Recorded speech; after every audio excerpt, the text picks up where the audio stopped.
আল্লাহ তাআলা আকাশ এবং জমিন সৃষ্টি করার 2000 বছর আগে, আওয়াজ করে বলেন কয় হাজার? 2000 বছর আগে ফেরেশতাদের কিনে সুন্দর একটা মজলিস আল্লাহ আয়োজন করলেন। আর ওই ফেরেশতাদের মজলিসে আল্লাহ নিজের কণ্ঠে ফেরেশতাদেরকে দুটি সূরার তেলাওয়াত শোনাইছেন। একটি হলো সূরা ইয়াসিন আর একটি হলো সূরা তাহা। সুবহানাল্লাহ। এবং ফেরেশতারা বললেন, আল্লাহ আপনি আমাদেরকে দুটি সূরার তেলাওয়াত শোনালেন, রহস্যটা কি?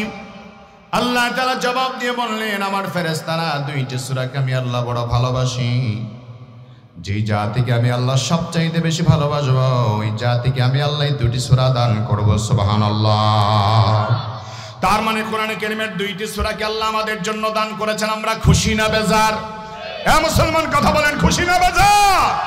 এই সূরা তাহা আল্লাহ আমাদের জন্য দান করলেন। সূরা তাহার একটা বিশেষ মুআজিজা হলো ইসলামের অন্যতম দ্বিতীয় খলিফা, খলিফাতুল মুসলিমিন হযরত ওমর ইবনে খাত্তাব রাদিয়াল্লাহু তাআলা আনহু, আমার বন্ধুগণ, তিনি যেমন একজন মানুষ ছিলেন, এমন একজন মানুষ তিনি ছিলেন। আমরা যেন ইমানদার আছি যারা, মুমিন আছি যারা, আমাদের ইমানকে মজবুত রাখতে হবে, নেক আমল নিয়ে প্রস্তুত থাকতে হবে, যেন সব সময় আমরা ইমানের পক্ষে থাকতে পারি। আমাদের কাছে কোনো দলের বিষয় বড় নয়, আমাদের কাছে আমাদের ইমান হচ্ছে সবচেয়ে বড়, ঠিক কি না? আমার দল খুশি হোক কি বেজার হোক সেটা বড় বিষয় নয়, আমার আপনজন খুশি হোক কি বড় অসন্তুষ্ট হোক এটি বড় বিষয় নয়। সবচেয়ে বড় বিষয় আমার মালিক যেন আমার উপর বেজার না হয়, আমার রাসূল যেন আমার উপর অসন্তুষ্ট না হয়। এটাই হতে হবে একজন মুসলমানের প্রকৃত মিশন, ঠিক কিনা বলুন? আল্লাহ আমাদের সে মিশনকে বাস্তবায়ন করার তৌফিক দেন, বলুন আমিন। আমার ভাইরা, কোরআনে কারীম থেকে আমরা কথা শুনবো। যতক্ষণ কথা শুনবো ইনশাআল্লাহ কোরআনের মুদ্রা কথাগুলি আমরা যেন আমলে নিতে পারি, আল্লাহ পাক যেন তৌফিক দান করেন। আল্লাহ রাব্বুল আলামিন বলেন, ও পৃথিবীর মানুষেরা, ও পৃথিবীর ইমানদারেরা, দুনিয়ার জমিনে আমি আল্লাহ তাআলা তোমাদের হেদায়েতের জন্য কোরআনে কারীম পাঠিয়ে দিলাম। আল্লাহ বলেন, এই কোরআন তোমাদের জন্য পাঠাইলাম তোমাদের বাস্তব জীবনে আমল করার জন্য। যদি তোমরা কোরআন তেলাওয়াত করো, প্রত্যেকটা শব্দের বিনিময়ে আমি আল্লাহ তোমাদের আমলনামায় সওয়াব দিয়ে দিব। সুবহানাল্লাহ। কোরআনে কারীমকে আল্লাহ তাআলা এত সুন্দর করে নাযিল করলেন। আমার বন্ধু, পবিত্র কোরআনে কারীম যদি আপনি তেলাওয়াত করেন, কোরআনে কারীম তেলাওয়াত যদি আপনি করেন, তাহলে পবিত্র কোরআনের প্রতিটা অক্ষরের দিকে আপনি তাকাবেন, আর প্রতিটা অক্ষরের মাঝে আমার আল্লাহ তাআলার মারিফাতের তত্ত্ব আপনি খুঁজে পাবেন, আপনার বাস্তব জীবনের কথাগুলি আপনি খুঁজে পাবেন। আমার বন্ধুগণ, এই কোরআন হলো আল্লাহর পক্ষ থেকে মানুষের জন্য বিশাল বড় রহমত। এই কোরআনকে আল্লাহ তাআলা নাযিল করলেন, আর আল্লাহ জানায় দিলেন, ও দুনিয়ার মানুষেরা, এই কোরআন তোমাদেরকে দান করলাম, তোমরা কোরআনে কারীম তেলাওয়াত করবা, কোরআন অনুযায়ী তোমরা আমল করবা, কোরআনকে বাস্তব জীবনে তোমরা কাজে লাগাবা। কোরআনে কারীমের ব্যাপারে আল্লাহ তাআলা বড় সুন্দর করে বর্ণনা করেছেন, ফাকারাউ মা তায়াসসারা মিনাল কুরআন।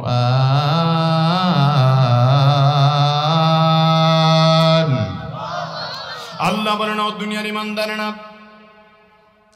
তোমাদের সামনে যখন কোরআনে কারীম আসে, তোমরা তখন কোরআনে কারীম তেলাওয়াত করো।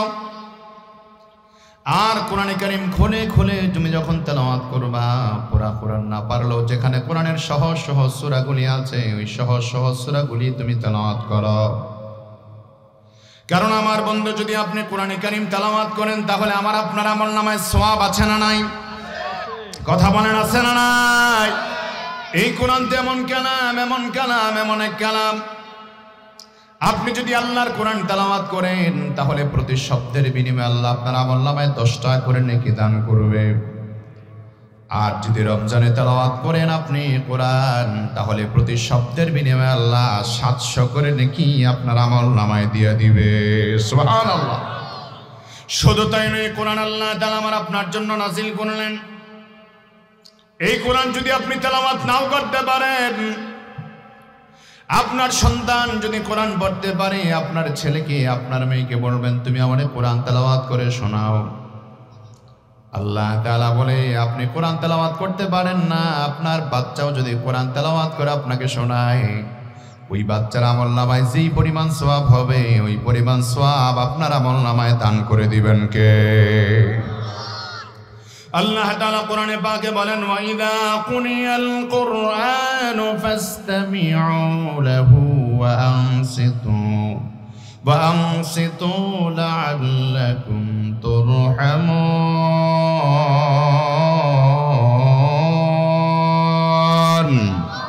আর জোরে বলেন আল্লাহু আকবার।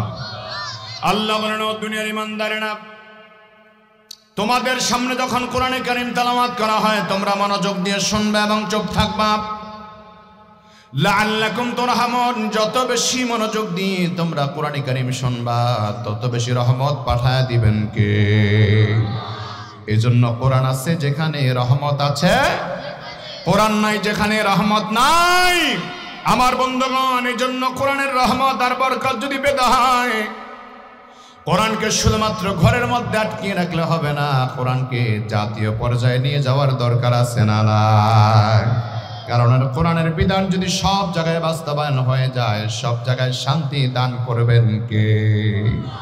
আমার বন্ধুগণের জন্য আমরা দেখলাম বিগত দিনে বাংলাদেশ স্বাধীনতার 53 বছর পার হলো, এখনো পরিপূর্ণ স্বাধীনতার স্বাদ আমরা পাই না। কারণ আমাদেরকে এক একভাবে এক এক দল এক একভাবে আমাদেরকে ধোঁকা দেওয়ার চেষ্টা করেছে। কেউ দেখা যায় ডিজিটাল বাংলাদেশের স্বপ্ন দেখিয়েছে, কেউ স্মার্ট বাংলাদেশের স্বপ্ন দেখিয়েছে, কিন্তু আমরা দেখলাম তলে তলে বাংলাদেশের হাজার হাজার কোটি টাকা চুরি করে বিদেশে পাচার করে দিয়েছে, ঠিক কিনা? আমার বন্ধুগণ, ডিজিটাল বাংলাদেশ স্মার্ট বাংলাদেশের স্লোগান আমরা শুধু শুনলাম।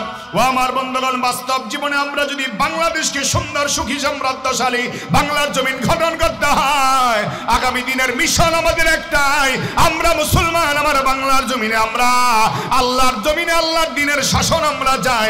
আগামীর বাংলাদেশ কোরআন সুন্নাহর বাংলাদেশ আমরা চাই। রাজি আছে? কারা কারা জিহাদ তুলে দেখান ইনশাআল্লাহ।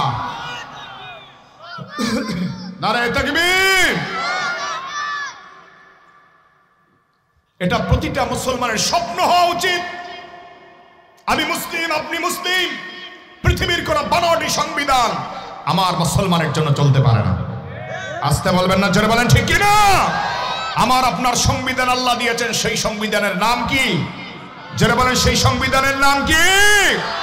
সেই সংবিধান আল্লাহ দিয়েছেন পবিত্র কোরআন।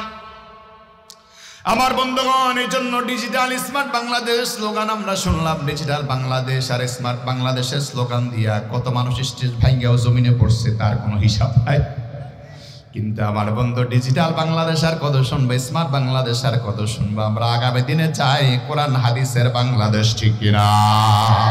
সেই দেশটা যেন আমাদেরকে আল্লাহ দেখার তৌফিক দেয়। জোরে কেন আমিন।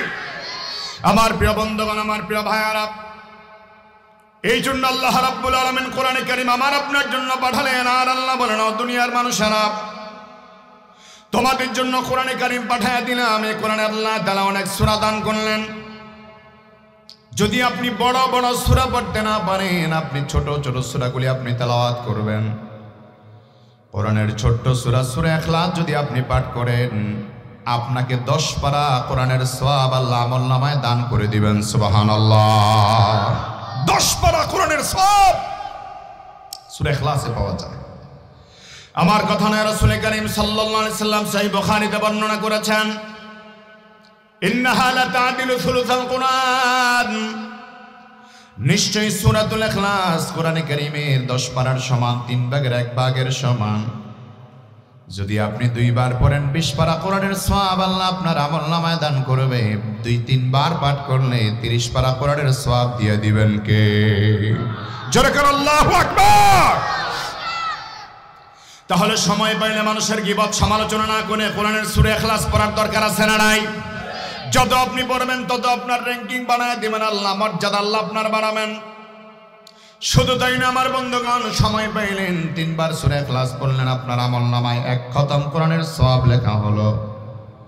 যদি আপনি 6 বার পড়েন তাহলে 2 খতম কোরআনের সওয়াব লেখা হয়ে গেল। আল্লাহর হাবিব বলেন, মান ক্বারা কুল হুয়াল্লাহু আহাদ 10 মাররাতিন, বানাল্লাহু লাহু কাসরান ফিল জান্নাহ। যে ব্যক্তি কোরআনে কারীমের সূরাতুল ইখলাস 10 বার তেলাওয়াত করবে, আল্লাহ তার জন্য জান্নাতে সুন্দর একটা বালাখানা তৈরি করে দিবে। 10 বার যদি আপনি সূরাতুল ইখলাস পড়েন তাহলে আপনার সময় লাগবে 2 মিনিট। 2 মিনিট আপনি তেলাওয়াত করলেন, 2 মিনিটের তেলাওয়াতে জান্নাতে যদি ঘর হয়, আমার জান্নাতের ঘরের দরকার আমাদের আছে না না? সেই জন্য আমার বন্ধু কোরআনে কারীম আমরা পড়ব, কোরআন আমরা তেলাওয়াত করব। এই কোরআনে কারীম আল্লাহ পাঠিয়ে দিলেন। কোরআনে কারীমে আল্লাহ যত সূরা দান করলেন, চমৎকার একটা সূরা হলো সূরা তাহা। এই সূরা তাহা এমন চমৎকার, এমন সুন্দর একটি সূরা। রাসূল করিম সাল্লাল্লাহু আলাইহি সাল্লাম হাদিসে পাকের বর্ণনায় বলেছেন, মুসনাদে দারামিতে হাদিস এসেছে, আল্লাহ তাআলা আকাশ এবং জমিন সৃষ্টি করার 2000 বছর আগে, আওয়াজ করে বলেন কয় হাজার? 2000 বছর আগে ফেরেশতাদের কিনে সুন্দর একটা মজলিস আল্লাহ আয়োজন করলেন। আর ওই ফেরেশতাদের মজলিসে আল্লাহ নিজের কণ্ঠে ফেরেশতাদেরকে 2টি সূরার তেলাওয়াত শোনাইছেন। একটি হলো সূরা ইয়াসিন আর একটি হলো সূরা তাহা। সুবহানাল্লাহ। এবং ফেরেশতারা বললেন, আল্লাহ আপনি আমাদেরকে 2টি সূরার তেলাওয়াত শোনালেন, রহস্যটা কি? আল্লাহ তাআলা জবাব দিয়ে বললেন, আমার ফেরেশতারা 2টি সূরাকে আমি আল্লাহ বড় ভালোবাসি। যে জাতিকে আমি আল্লাহ সবচাইতে বেশি ভালোবাসবো, ওই জাতিকে আমি আল্লাহ 2টি সূরা দান করব। সুবহানাল্লাহ। তার মানে কোরআনে কারীমের 2টি সূরাকে আল্লাহ আমাদের জন্য দান করেছেন। আমরা খুশি না বেজার? এ মুসলমান কথা বলেন, খুশি না বেজার? এই সূরা তাহা আল্লাহ আমাদের জন্য দান করলেন। সূরা তাহার একটা বিশেষ মুআজিজা হলো, ইসলামের অন্যতম দ্বিতীয় খলিফা, খলিফাতুল মুসলিমিন হযরত ওমর ইবনে খাত্তাব রাদিয়াল্লাহু তাআলা আনহু, আমার বন্ধুগণ, তিনি যেমন একজন মানুষ, এমন একজন মানুষ ছিলেন, এমন একজন মানুষ তিনি ছিলেন।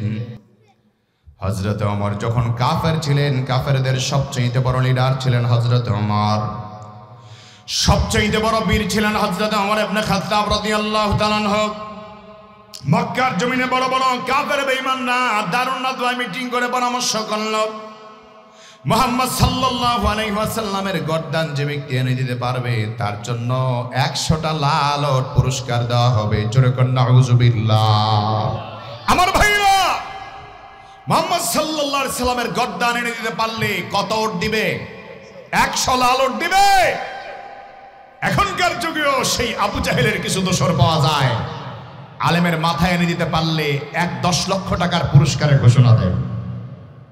আমাদের বাংলাদেশের কুমিল্লার রত্ন ডক্টর মিজানুর রহমান আজহারি সাহেব হাফিজাহুল্লাহ, উনি শুধুমাত্র বাংলাদেশের গৌরব এটা আমি বলি না, উনি এখন গোটা মুসলিম মিল্লাতের একজন সম্পদ। কথা বলেন ঠিক কিনা? আমার ভাইয়ের একজন আলেমকে আল্লাহ যখন কবুল করে, তার জন্যই মানুষ পাগল হয়। আল্লাহ যাকে ভালোবাসে তার জন্য দুনিয়ার মানুষ পাগল হয়। কথা বলে ঠিক কিনা? এই কুমিল্লার মানুষ তিনি, আমরা কুমিল্লাবাসী, এটাকে ভালো মনে করি না খারাপ মনে করি? এই কুমিল্লার মানুষ তিনি, কুমিল্লার সন্তান তিনি। আপনাদের এই অঞ্চলে বহুবার তিনি আলোচনা করেছেন এক সময়।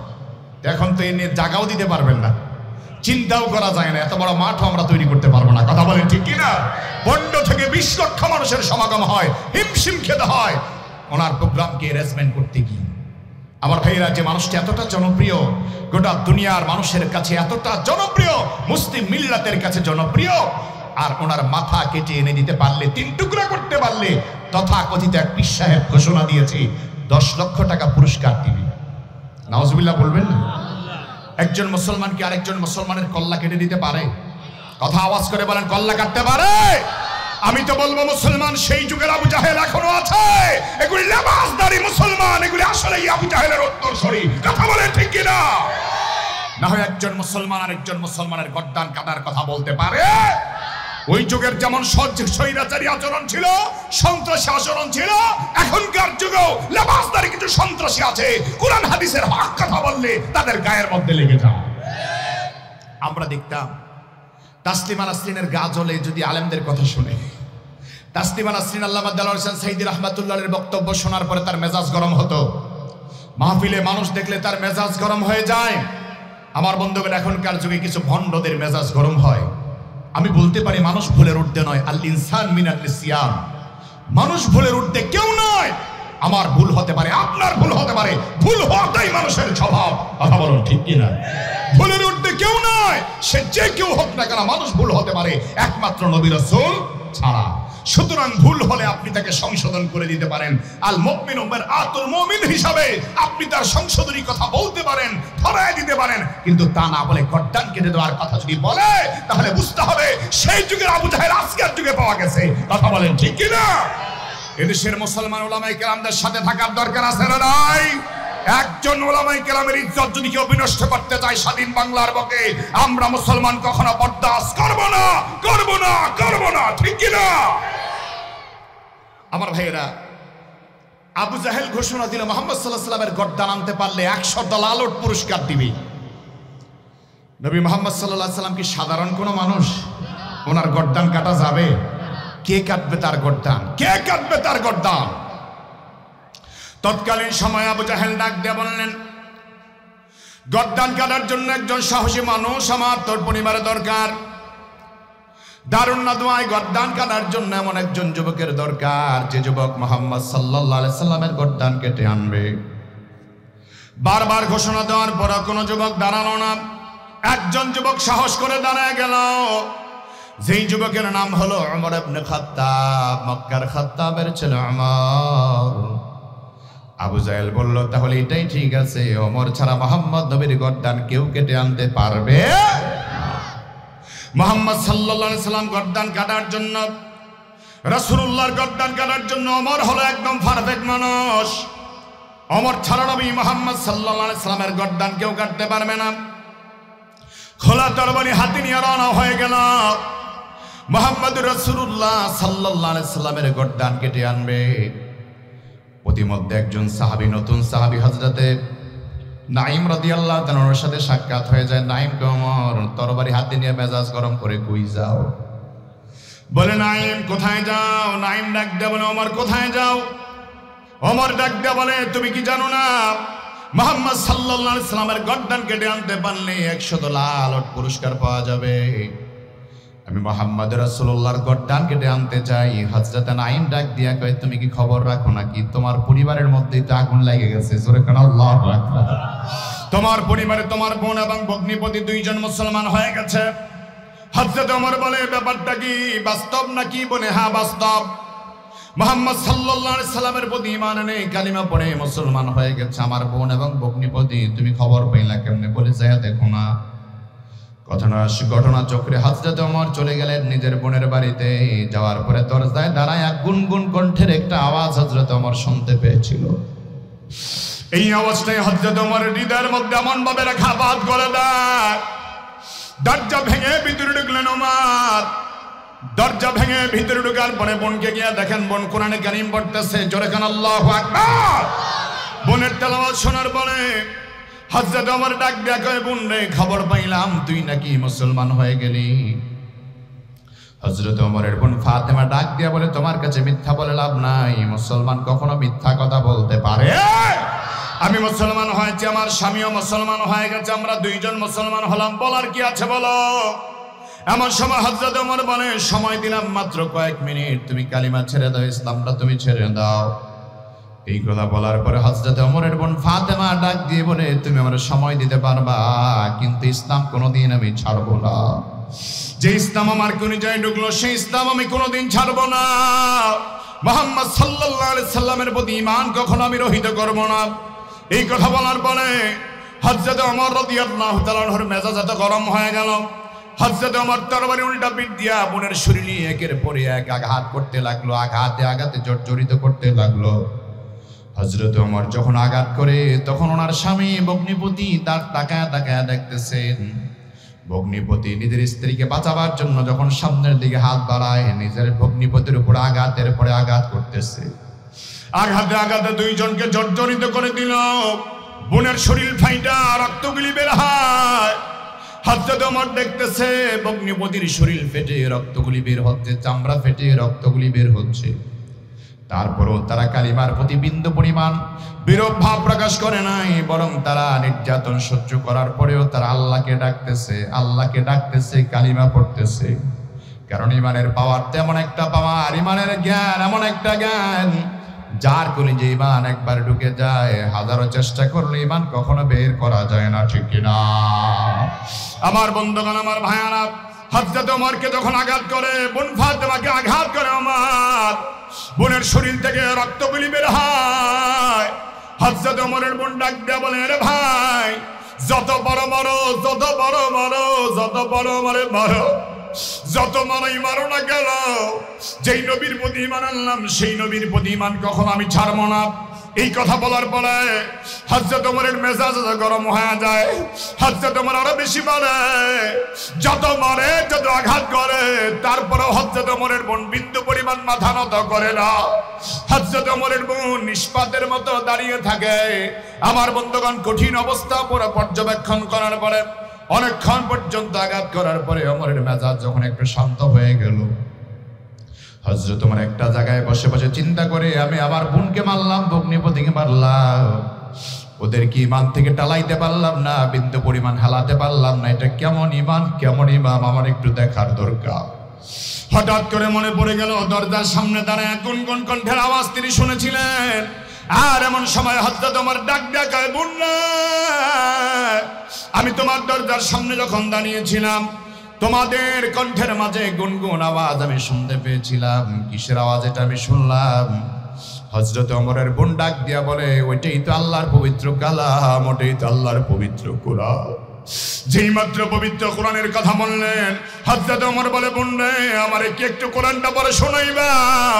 হযরত ওমরের বোন বুঝতে পেরেছে আমার মালিকের দয়া আমার ভাইয়ের উপর পড়ে গেছে। আমার মালিক আল্লাহ আমার ভাইয়ের দিকে তাকিয়েছে রহমতের নজর। জোরে কান আল্লাহু আকবার। হযরত ওমরের দিকে রহমতের নজর আমার আল্লাহর পড়ে গেছে। আমার আল্লাহর দয়া হযরত ওমরের উপর পড়েছে। এমন সময় হযরত খুবাইব রাদিয়াল্লাহু তাআলা আনহু ভিতর থেকে চলে আসলেন। খাব্বাব রাদিয়াল্লাহু তাআলা ভিতর থেকে আসলেন। আসার পরে তিনি কোরআনে কারীমের যেই সূরার তেলাওয়াত শিক্ষা দিতেছিলেন, সূরা তাহা, ওই সূরার তেলাওয়াত শোনাতে আরম্ভ করলেন।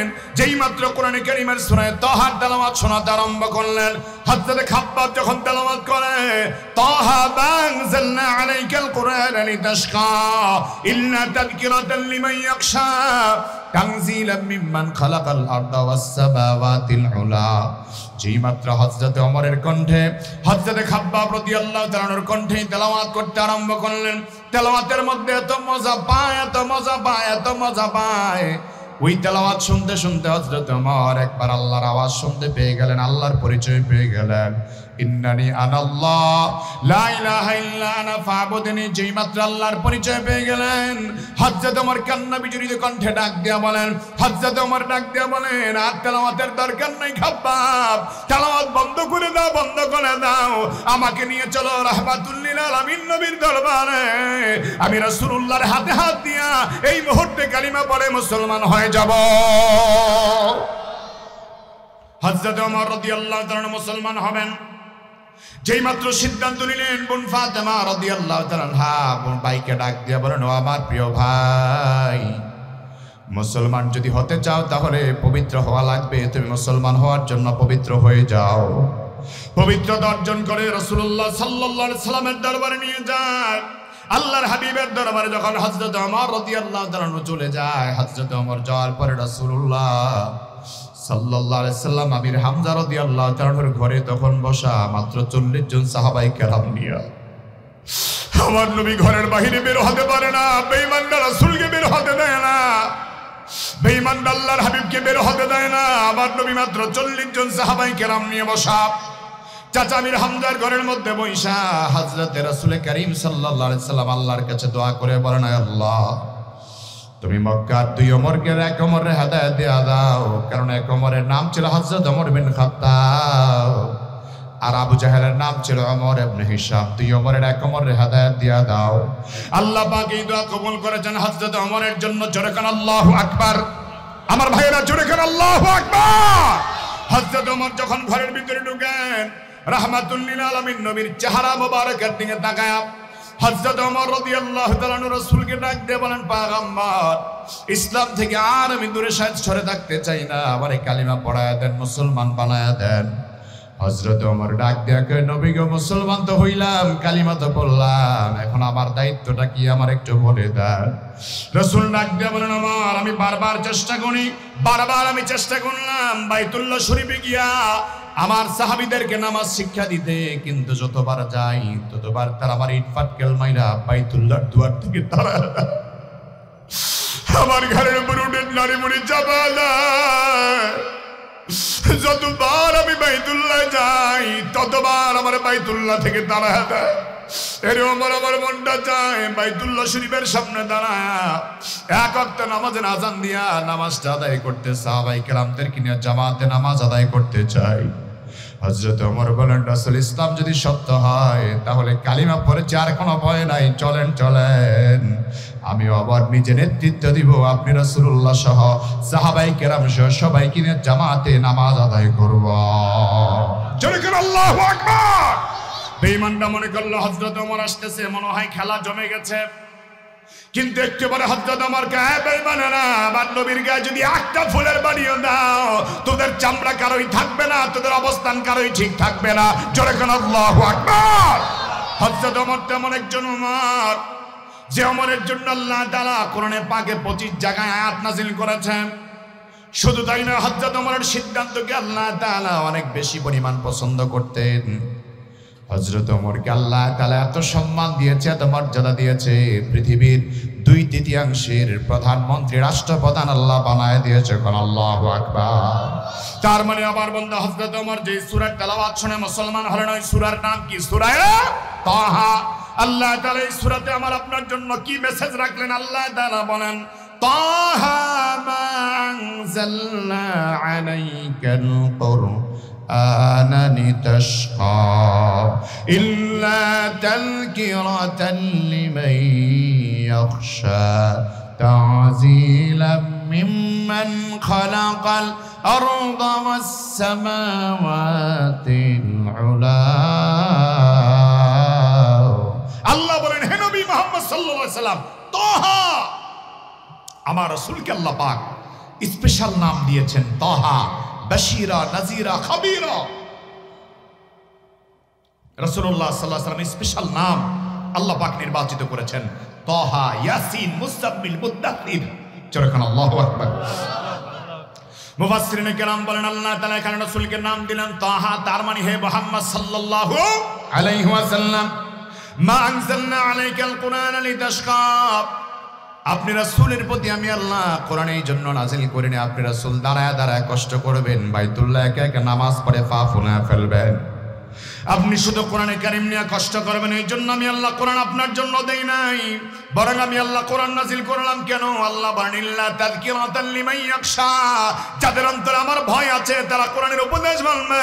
এই জন্য কোরআনের হক কথা বললে দেখা যায় একদল খুশি হয়ে যায়, আরেক দল যদি কোরআন থেকে হক কথা বলা হয় ওদের চেহারাটা। এই হক কথাগুলি যে বললে হুজুর রাজনীতি ওয়াজ করে, আরে বেটা কোন রাজনীতি? তুমি কিসের ওয়াজ করো? তুমি কিসের কথা বলো? মানুষকে জালেমদের বিরুদ্ধে সতর্ক করা এটা কোরআনের নির্দেশ। কোরআন বলেছে জালেমদের বিরুদ্ধে সতর্ক হও। সবাই যদি চুপ থাকে আল্লাহর গজব আসবে, রহমত আসবে না। দেখেন না আল্লাহর গজব এমন ভাবে আসে, 16 বছর রাজনীতি করার পরে, রাজত্ব করার পরও দুপুরে রান্না করা খাবার খেয়ে যেতে পারে না। এটা কার সিদ্ধান্ত? জোরে বলেন, এটা কার সিদ্ধান্ত? আল্লাহর সিদ্ধান্ত হয়ে গেছে। তুমি যাও মোদি দাদার কাছে, ওখানে গেলে খাইতেও পারো, নাও খাইতে পারো, তোমার খাবার খাবে ছাত্র জনতা। কথা বলেন ঠিক কিনা? 5 মিনিট আগে, 1 ঘন্টা আগেও জানতো না যে তার এই পরিণতি হবে। যদি আলেমদের কথা শুনতো কখন এই পরিণতি বরণ করতে হতো না। এদেশের ওয়াজ মাহফিলের জন্য গেলে কিছু মানুষ বলতো, যান আগে চেয়ারম্যান সাহেবের কাছে পারমিশন, ওয়াজ মাহফিল করবে, দিনের কথা বলবে। আমরা কোনো মানুষকে আক্রমণ করতে বলি নাকি? কোনো মানুষকে আঘাত করতে বলি? কোন মসজিদের খতিব সাহেব বলে যে হিন্দুদের মন্দিরে আঘাত করে, এটা কোন খতিব বলে? তাহলে এদেশের মানুষদেরকে আমরা সাম্প্রদায়িক সম্প্রীতি রক্ষার কথা বলি, বরং যত ওয়াজ মাহফিলে সাম্প্রদায়িক সম্প্রীতি রক্ষার কথা বলা হয়, এত রাজনৈতিক সেমিনারও এত কথা বলা হয় না, ঠিক কিনা? তাহলে আলেমদের বিরুদ্ধে কথা কেন? একজন আলেম হক কথা বলবে, কেউ যে রাজনীতি করে। হক কথা বলা যদি রাজনীতি হয়, সে রাজনীতি আজীবন করতে হবে। জোরে বলেন ঠিক কিনা? আমরা সত্যের পক্ষে থাকতে রাজি আছি না নাই? যুবক ভাইয়ের আওয়াজ দিয়ে বলে রাজি আছেন না নাই? কারা কারা যদি হাত তোলে আল্লাহকে দেখা। নারায়ে তাকবীর। আল্লাহর নামে তাকবীর দিতে পারেন না, ভুলে গেছেন নাকি আপনারা? মোহনপুরের মানুষকে অনেক বছর পর ওয়াজ শুনতেছেন মনে হয়, নতুন করে ট্রেনিং দেওয়া লাগবে। একটু আল্লাহর নামে তাকবীর দিয়ে বলেন আল্লাহু আকবার, নারায়ে তাকবীর। সত্য আছে যেখানে আমরা আছি, যারা বলেন সত্য আছে যেখানে আমরা আছি। এদেশে কে কি করে একজনের পরে আরেকজনের খবর কিন্তু দুনিয়া জানে, কথা বলেন ঠিক কি না? আজকেও খবর বেরিয়েছে 5 জন মানুষের লাশ 5 মাস ধরে পড়া ছিল ঢাকা মেডিকেল মর্গে, ঢাকা মেডিকেল কলেজ হসপিটালের মর্গে 5 জন মানুষের লাশ। মাও জানে না তার সন্তানটা মরে গেছে, বাপ জানে না তার ছেলেটা মরে গেছে। আমার ভাইরা, কত শহীদ, কত ছেলে যে কত জায়গায় নিহত হয়েছে, শহীদ হয়েছে, তার কোনো হিসাব নাই। আমার ভাইয়ের, এই জন্য আপনি যা করবেন একদিন না একদিন আল্লাহ তা প্রকাশ করে দিবে, কথা বলেন ঠিক কি না? এই জন্য আল্লাহ বলেছে কোরআনের কথা সবাই নিতে পারবে না, কোরআনকে তারাই মানবে, তারাই গলার মালা বানাবে যারা আল্লাহকে ভয় করে। যারা আল্লাহকে ভয় করে তারা সুদ থেকে বাঁচবে, যারা আল্লাহকে ভয় করে তারা ঘুষ থেকে বাঁচবে, যারা আল্লাহকে ভয় করে তারা অন্যায় থেকে বাঁচবে, যারা আল্লাহকে ভয় করে তারা জুলুমবাজি থেকে বেঁচে যাবে, কথা বলেন ঠিক কি না? রাগ করতেছেন, বেজার হয়ে গেছেন? এই জন্য আমার প্রিয় বন্ধুগণ, আমার প্রিয় ভাইয়ারা, আল্লাহ রাব্বুল আলামিন বলেছেন ইল্লা তাযকিরাতাল লিমান ইয়াখশা। যাদের অন্তরে আমি আল্লাহ তাআলার ভয় আছে তারাই কোরআনকে মেনে নেবে, তারা কোরআনের উপদেশকে মেনে নেবে। আর কোরআনের উপদেশ যারা মেনে নেবে তাদেরকে আল্লাহ নিজের পছন্দনীয় বান্দা হিসেবে কবুল করে নেবেন। সুবহানাল্লাহ। আল্লাহর পছন্দনীয় বান্দা হতে হলে কোরআনের উপদেশ মানার দরকার আছে না? একটু চিন্তা করে দেখেন আমার প্রিয় বন্ধুগণ, সাউন্ড কমাইতেছে কোন, এত কমাইতেছে, ব্যাপারটা কি? একটু কমায় দাও, একটু বাদ দিয়ে দাও, প্রয়োজন ডাইরেক্ট সাউন্ড দাও। আল্লাহ রাব্বুল আলামিন বলেন, ও দুনিয়ার মানুষেরা, দুনিয়ার জমিনে আমি আল্লাহ তাআলা চাইলে তোমাদেরকে মানুষ না বানায়া হাইওয়ান বানাতে পারতাম, জানোয়ার বানায়া দুনিয়ার জমিনে আমি আল্লাহ তাআলা পাঠায়া দিতে পারতাম। যেমন আমি মাঝে মাঝে চিন্তা করি, আল্লাহ যদি চাইতেন আমার আপনারে কুকুর বানায়া পাঠাতে পারতেন, এই ক্ষমতা আল্লাহর আছে না নাই? যদি আল্লাহ আমারে আপনারে কুকুর বানায়া পাঠাতেন, তাহলে রাতের বেলা যদি আমার আপনার ক্ষুধার যন্ত্রণা লাগতো, ক্ষুধার যন্ত্রণায় আপনি মানুষের দুয়ারে গিয়ে দাঁড়াতেন। যদি মানুষের দুয়ারে গিয়ে দাঁড়াতেন, একজন বাড়ির মালিক আপনার লাঠি দিয়া তাড়ায় দিত, আরেকজন মালিকের দুয়ারে গিয়ে দাঁড়াতেন, আরেকজন মালিক আপনার লাঠি দিয়া তাড়ায় দিত। এইভাবে একের পরে এক দুয়ার আপনি পরিবর্তন করতেন। আপনি রাতের বেলা যদি আপনি কুকুর হতাম, আমি কুকুর হতাম, আল্লাহ যদি কুকুর বানায় পাঠাতেন, ক্ষুধার যন্ত্রণা নিয়ে সারা রাত ছটফট করে রাত্রিটা কাটায় দেওয়া লাগতো। আল্লাহকে, বান্দারে তোকে আমি আল্লাহ কুকুর বানাই নাই, সুন্দর করে আমি আল্লাহ চেহারা দিলাম, আমি আল্লাহ তোমাকে মানুষ বানাইলাম, মানুষ বানাইলাম, মানুষ বানাইলাম। এরে বান্দা, দুনিয়ার যত প্রাণী আছে সব প্রাণীদের খাবারের জন্য আমি আল্লাহ তাআলা সব প্রাণীদেরকে মুখ নিচু করে খেতে বললাম। কুকুর খানা খায় মুখটা লাগায় জমিনের সাথে খায়, বিড়াল খানা খায় মুখটা লাগায় জমিনের সাথে খায়। আল্লাহকে আমি আল্লাহ তোরে শ্রেষ্ঠ বানালাম, কেন বানালাম? এরে বান্দা, আমি আল্লাহ তাআলা তোমার মুখকে জমিনে রাখতে দেই নাই, বরং তোমার মুখকে জমিনের মধ্যে না লাগা আমি আল্লাহ তাআলা তোমার জন্য সুন্দর সুন্দর দুটি হাত বের করে দিলাম। হাত দিয়া খাবার নিয়ে মুখে তুলে দিবা, তারপরও মাথা দুনিয়ার কারো সামনে নত করবা না। এই জমিনে যদি মানুষের মাথা নত করতে হয় একজনের সামনে, তিনি কে? আওয়াজ করে বলেন, তিনি কে?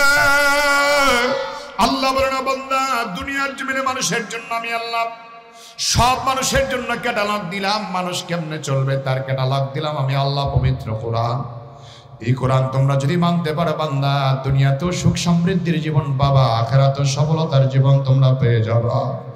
আমার বন্ধুগণের জন্য আমরা হায়াতে কয়দিন বাঁচি আমরা জানি না, কালকেও হয়তো আমার আপনার জানাজা রেডি হয়ে যেতে পারে, কালকেও হয়তো এমন সময় আপনাকে আমার কবরে কেউ শোয়াতে পারে। প্রতিদিন কত মানুষের জানাজা হয়, কত মানুষের জানাজা আমরা শরীক হয়ে যাই, তার কোনো ঠিক নাই। প্রতিটা মুহূর্তে আমাদের সামনে দিয়ে কত মানুষ দুনিয়ার জমিন ছেড়ে চলে যায়। আমি আপনি কখন দুনিয়ার জমিন ছেড়ে চলে যাব আমি আপনি কেউ জানি না। সুতরাং দুনিয়ার জমিন ছেড়ে যাওয়ার আগে আমাকে আপনাকে মালিকের গোলামি করার দরকার আছে না? ওই মালিকের খুশি করে কবরে যেতে চাই। কারা কারা দুই হাত তুলে আল্লাহরে দেখায়, একটু মালিকের ডাক দেয়া বলেন আল্লাহ। আরেকটু মহব্বতে আওয়াজ দেওয়া বলেন আল্লাহ, আরেকটু জোরে আওয়াজ দেওয়া বলেন আল্লাহ। ও মাওলা, কতজন প্রতিদিন কবরের বাসিন্দা হয়ে যায়, আয় আল্লাহ আমরা জানি না কোন দিন জানি কোন দোকানের কাপড় আমাদের জন্য রেডি হয়ে আছে, আমরা জানি না কোন মসজিদের খাটে আমাদের জন্য রেডি, আমরা জানি না কোন কবরস্থানের মাটি আমাদের জন্য রেডি, আমরা জানি না। আয় আল্লাহ তোমার দরবারে ফরিয়াদ, মরণ তো একদিন লাগবে, তবে বেঈমান বানায় কবরে নিও না, জাহান্নামের আসামি বানায় কবরে নিও না গো মালিক। যদি আমাদের কবরের জন্য ডাক দাও, ইমানের দৌলতটা দিয়া জান্নাতি বানায় কবরে নিও বলেন আমিন। ওই কবরে যাওয়ার আগে আল্লাহর বিধান মানার দরকার আছে না নাই? আসতে বলবেন না, জোরে বলেন আছে না নাই? ওই আল্লাহর বিধানকে আমরা যদি মানতে চাই, নামাজ যদি মানতে চাই, রোজা যদি মানতে চাই, হজ যাকাত যদি আমাদের জীবনে মানতে চাই, কোরআনকে বোঝার দরকার আছে না নাই? এই কোরআনকে বোঝার জন্য কোরআনের মাদ্রাসার প্রয়োজন।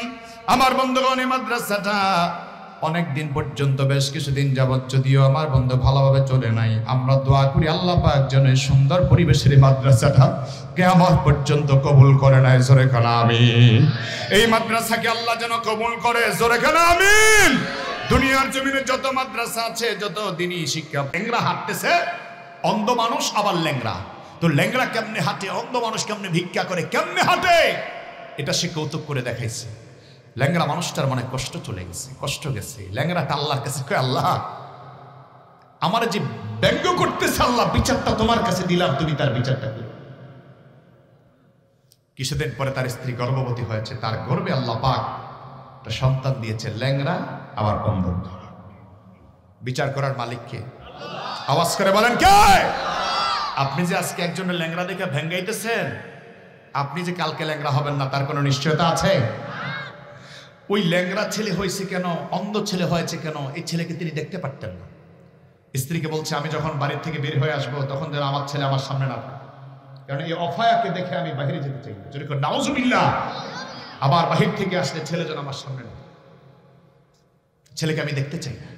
এই অফায়া ছেলেটাই, এই অফায়া ছেলেটা তার মার কাছে বসে বসে মাকে কয়, মা বাবার সাথে একটু কথা বলতে মনে হচ্ছে। মা কয়, না বাবা, তোর বাবা তোরে পছন্দ করে না, কথা বলার দরকার নাই। মা তাকে বসে বসে আল্লাহর কোরআনটা পুরাটা মুখস্থ করাইছে, পুরা কোরআনের অনুবাদ শিখিয়েছে, তাফসীর শিখিয়েছে। সুবহানাল্লাহ বলেন। মায়েরা কি করতে পারে দেখেন, একজন মা সন্তানকে কোরআন শিখাইছে, তাফসীর শিখাইছে, অনুবাদ শিখাইছে, হাদিস শিখাইছে। জোরে করে আল্লাহু আকবার। ছোট্ট ছেলে কোরআনের হাফেজ, ছোট্ট ছেলে কোরআনের তাফসীর কারক। জুমার দিনে ভাইয়ের সাথে জুমার নামাজে যায়। ওনার গল্প উনি নিজে বলছেন, আমার এই ছেলেকে নিয়ে বড় ছেলে যায়, ভাইয়ের জন্য ভাইয়ের মায়া আছে, বাবা কিন্তু নেয় না। একদিন ভাই বন্ধু কেউ নাই, জুমার দিনে ছেলেটা কাঁদে, কান্না দেখি বাবার একটু মায়া লাগছে। তুই কান্দোস কেন? আমি একটু জুমার নামাজ পড়তে যেতে চাই। ল্যাংড়া ছেলেটাকে হাতে করে নিয়ে শেখ খালেদ রশিদ জুমার নামাজ পড়তে গেছে। তুমি তখনও ভালো নামাজি না, মাঝে মাঝে পড়ো। ছেলেটাকে নিয়ে যখন গেছে, জুমার নামাজ পড়ার পরে ছেলেটা বাবাকে ডাক দিয়ে বলছে, আব্বাজান আজকের জুমার নামাজের খতিব সাহেব যা বলছে আমি সবটাই আমার জেহানে মুখস্থ হয়ে গেছে। আরেকটা উপহার আপনাকে দিতে চাই বাবা, জীবনে বহুবার আপনাকে বাবা বলে ডাকার স্বপ্ন ছিল, ডাকতে পারিনি, আপনি আমার সামনে আসেন না। ও আব্বা, আমার জীবনে আমি আল্লাহর রহমতে পবিত্র কোরআন মুখস্থ করেছি, হাফেজে কোরআন হয়েছি, কোরআনের মুফাসসির হয়ে গেছে। বাবা তো ব্যাপার কি, আরবের মানুষ, তুমি কেমনে কোরআন মুখস্থ করলা? বলে, মা আমাকে শিখিয়েছে। সুবহানাল্লাহ বলেন। কোরআন শরীফটা যখন তেলাওয়াত শুরু করেছে, ওই নাস্তিক, ওই নাট্যকারের মনে এমন একটা ভাব সৃষ্টি হয়েছে, হৃদয়ের মণিকোঠে এমন একটা আঘাত হয়েছে, আমি ভুলের মধ্যে আছি, আমি ভুলের মধ্যে আছি। সিজদায় পড়ে আল্লাহকে বলছে, আল্লাহ আমাকে তুমি মাফ করে দাও, আমি দুনিয়ার চোখের আলো চেয়েছি, মনের আলো চাই নাই। আমার এই ছেলে আমার অন্ধ মনের আলো, মনের দুয়ার খুলে দিয়েছে। আমরা কি চাই? ছেলেটা টাকা পয়সা মালিক হোক, ছেলেটা সৎ হোক, এটা আমরা চাই না অনেকে। আপনার ছেলে যদি সৎ হয়, এটা আপনার বড় সম্পদ। কথা বলেন ঠিক কি না? আপনার ছেলে যদি নামাজি হয়, সৎ হয়, দিনদার হয়, এটা আপনার সবচেয়ে বড় সম্পদ। টাকা পয়সার মালিক যদি আল্লাহ বানায়, হবে আলহামদুলিল্লাহ সততার সাথে। কিন্তু বেশি টাকার জন্য যদি অন্যায় পথ বেছে নেয়, এই ছেলে আপনার কখনো ভালো হতে পারে। আমার বন্ধু বলতেছিলাম, এজন্য আমাদের ছেলে মেয়েগুলিকে দিনদার বানানোর দরকার আছে না নাই? আমার এই আলোচনায় কি কষ্ট পাচ্ছেন আপনারা? আমার ভাইরা, ছেলেদেরকে দিনদার বানাবেন, মেয়েদেরকে দিনের পথে চালাবেন, মেয়েগুলোর দিন শিক্ষা দিবেন, আর দিনই শিক্ষা দেওয়ার জন্যই কোরআনের মাদ্রাসা। আল্লাহ পাক কবুল করে, বলেন আমিন। আপনাদের খেদমতে আর 2-4টা মিনিট সময় আমি চাবো, দিতে রাজি আছেন তো ইনশাআল্লাহ? এই মাদ্রাসার যেহেতু মাদ্রাসাটি আলহামদুলিল্লাহ নতুনভাবে সুন্দরভাবে পরিচালিত হচ্ছে, পরিচালনার ক্ষেত্রে পরিচালনা পরিষদ যারা আছেন, আপনাদের খেদমতে একটু আরজ করব, যদি পারেন আপনারা আমার ভাইয়েরা যারা আছেন, এলাকাবাসী যারা আছেন, আপনারা মাশাআল্লাহ যে পরিমাণ উপস্থিত হয়েছেন, আল্লাহর শুকরিয়া। আল্লাহ পাক যেন আপনাদের হায়াতে বরকত দান করেন, বলেন আমিন। আপনাদের খেদমতে একটি ছোট্ট নিবেদন, যদি কেউ পারেন এই মাদ্রাসার স্বার্থে ওই কিছু ছেলের চোখের আলো ফুটাবে, মনের আলো ফুটাবে, আপনার ছেলের অন্ধ দোয়া মনের